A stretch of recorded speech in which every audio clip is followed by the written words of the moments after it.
요즘 파킹 통장이 유행이다. 하루만 돈을 맡겨도 이자를 준다니 개이득이다. 요즘 같은 고금리 시장에서는 금리 4, 5%짜리 정기 예적금만 넣어도 성공하는 거다. 우리는 실패했다. 예적금을 넣을 현금이 하나도 없기 때문이다. 유튜브에 등장하는 부자가 된 사람들을 보면 20대 후반이나 30대 초반에 극약의 절약 시기를 보내 시드머니 1억을 만들어 보라고 한다. 투잡을 뛰든 몸값을 올리든 투자를 잘하든 하고 기본으로 초초 절약 생활을 하면서 8개가 찍힌 찐 1억을 만들어 봐야 한다고 한다. 그렇게 내 손으로 1억을 모을 수 있는 능력치를 갖춰야 그 다음 투자를 할 수 있는 기반이 생긴 거라고 했다. 1억이라는 돈은 월 300만 원씩 3년 꼬박 모으면 달성할 수 있는 금액이다. 우린 이것도 실패했다. 1억이 채 모이기 전에 큰 대출을 받아 집을 구매해버렸다. 그리곤 지금껏 돈을 모을 틈이 없다. 돈을 벌면 족족 대출금을 내기 때문이다. 우린 그 흔한 적금 통장 하나 없다. 빨리 빚도 갚고 돈도 모으고 싶어서 늘어난 건 절약 스킬 뿐이다. 덜 쓰고 더 벌기를 위해 앱테크를 작년부터 시작했다. 지난달 앱테크 수익은 32만 원으로 최고치를 찍었다. 이렇게 번 돈으로 가끔 배달 음식을 시켜 먹는다. 오늘은 도미노 피자다. 피자는 8조각이다. 나의 예상은 둘이 4조각을 먹고 나머지는 얼려두었다가 나중에 또 한 끼를 해결하는 건데 남편은 피자 한 판을 한 번에 끝내버렸다. 맛있게 먹고 있는 사람한테 돈 없으니까 조금만 먹으라고 하기도 그렇고 아쉽지만 한 끼로 끝나버린 피자 한 판이다. 서울에 사는 장점 중 하나는 문화생활을 쉽게 즐길 수 있다는 것이다. 단 여기에 조건이 하나 있다. 문화생활을 즐길 수 있는 돈이 있어야 한다.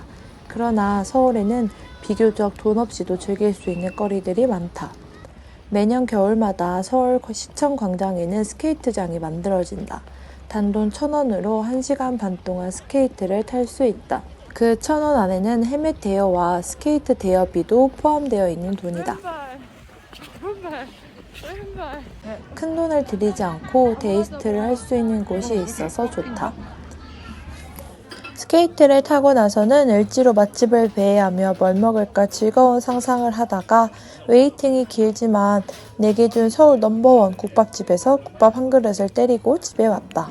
아주 마음에 드는 데이트 코스였다. 다음날 남편이 머리를 잘랐다. 남편은 10,000원이 넘어가는 곳에서는 머리를 자르지 않는다. 요즘 미용실 물가도 참 비싸다. 남자는 15,000원, 여자는 20,000원이 기본값인 듯하다.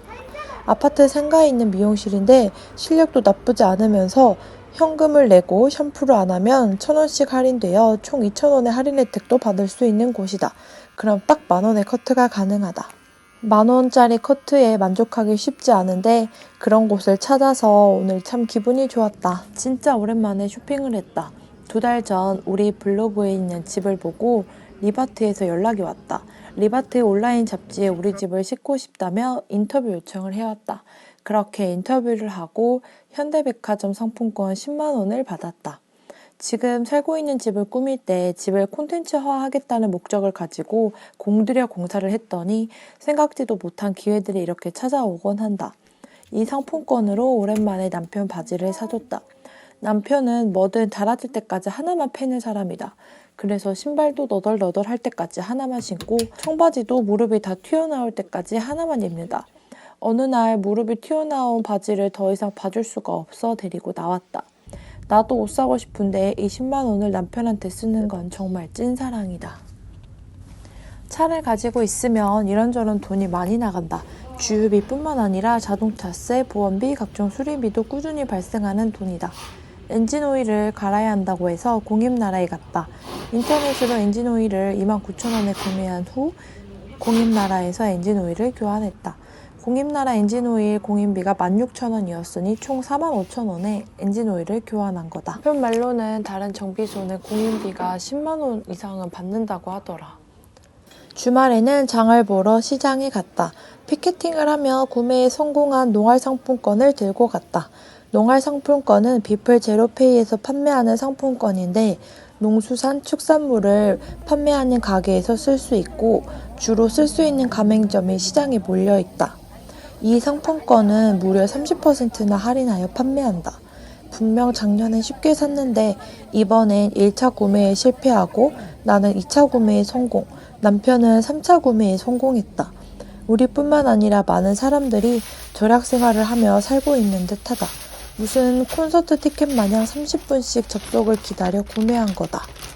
농활 상품권으로 고기를 샀다. 샤브샤브용 고기 1kg하고 찌개용 앞다리살 600g을 샀는데 37,000원에 구매했고 이게 30% 할인되는 거니까 25,900원에 구매한 셈이다. 그리고 채소들도 좀 사왔다. 이날 쓴 돈은 47,200원이다. 시장을 갔다 오면 모든 재료들을 이렇게 소분하고 잘라서 보관해야 하는 번거로움은 있지만 지금 해놓으면 나중에 요리할 때 편리하다.